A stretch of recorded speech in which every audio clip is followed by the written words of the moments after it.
ભારતીય સંસ્કૃતિ સાહિત્ય અને રાષ્ટ્રભાવનાની ઊંડાણપૂર્વક ઝાંખી આપતી ગુજરાતી ફિલ્મ વિશ્વગુરુ આગામી 1 ઓગસ્ટ 2025થી સમગ્ર દેશભરના સિનેમાગૃહોમાં રિલીઝ થવાની છે।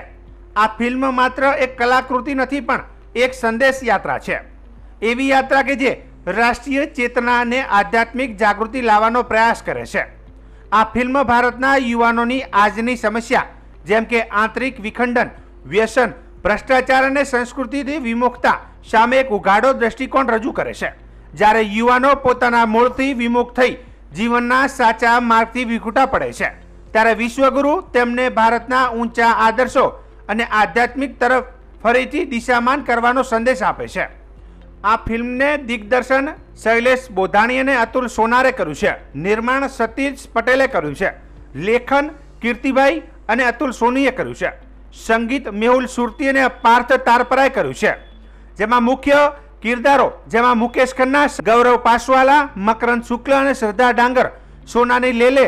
ફિલ્મના દિગ્દર્શક શૈલેષ બોધાણી જણાવે છે કે વિશ્વગુરુ એ માત્ર ફિલ્મ નથી પણ એક વિચારોની ક્રાંતિ છે। યુવાનો માટે એ ઉર્જાનો સ્ત્રોત બની રહેશે। મુકેશ ખન્નાએ પણ જણાવ્યું હતું કે આ ફિલ્મ એક સંસ્કૃતિ, શિસ્ત અને રાષ્ટ્રીય ગૌરવ તરફ લોકોમાં નવી ચેતના જગાવશે। વિશ્વગુરુ દર્શકોને માત્ર મનોરંજન નહીં પણ જીવન મૂલ્ય અને ભારતીયતાનું અનુભૂતિ કરાવશે। ફિલ્મમાં સંગીત પણ ભાવસભર અને ઉત્સાહભર્યું છે જે ફિલ્મના સંદેશને વધુ અસરકારક બનાવે છે।